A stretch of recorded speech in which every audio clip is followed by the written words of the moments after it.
तो जब सब नए साल के जश्न में डूबे थे, जब सब अपने अपने कामों में डूबे हुए थे, अपने कामकाज को कर रहे थे, तब इस देश ने WHO को सीरियसली लिया और उस वायरस को सीरियसली लिया और अब नतीजा सभी के सामने है।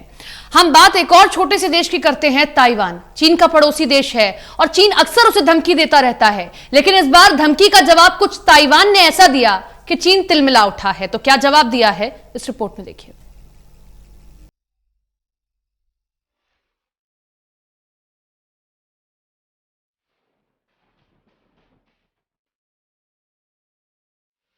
चीन सारी दुनिया में अपनी बदतमीजी के लिए लगातार बदनाम होता जा रहा है।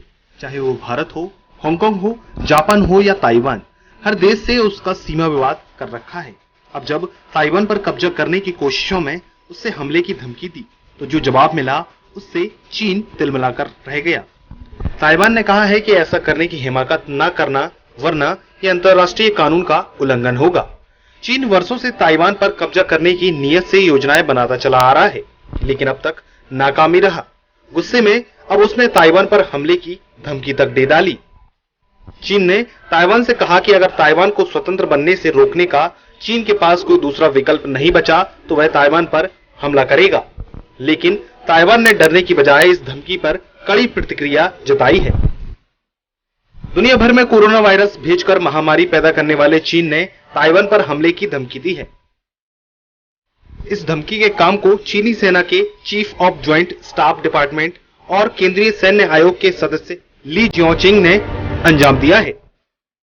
उसने ताइवान के लिए एक बयान जारी करके उसे संदेश दिया है कि यदि चीन को लगता है कि ताइवान को चीन में मिलाने की शांतिपूर्ण प्रयत्न असफल हो गए हैं, तो वह ऐसी किसी भी अलगाव की साजिश असफल करने के लिए हर कदम उठाएगा, चाहे उसे इसके लिए ताइवान पर हमला ही क्यों न करना पड़े। चीन ताइवान के लोगों को राष्ट्र प्रेम से भली भांति परिचित है, इसलिए उसे उम्मीद थी कि उसके हमले की धमकी कारगर नहीं होगी। हुआ भी वही, और उसके हमले वाले बयान पर ताइवान के चीन मामलों की परिषद ने कहा कि ताइवानी नागरिकों के लिए तानाशाही और हिंसा सदा ही अस्वीकार्य है। ताइवान का मानना है कि समस्याओं के समाधान का तरीका हिंसा और एक तरफा निर्णय द्वारा नहीं हो सकता। बता दें कि चीन के लिए ताइवान का मसला बेहद संवेदनशील है। वह इस द्विपक्षीय क्षेत्र को अपना हिस्सा मानता है। चीन पहले भी कई बार कह चुका है कि अगर जरूरत पड़ी तो ताइवान को बलपूर्वक अपने नियंत्रण में लाया जाएगा। Special desk, total news.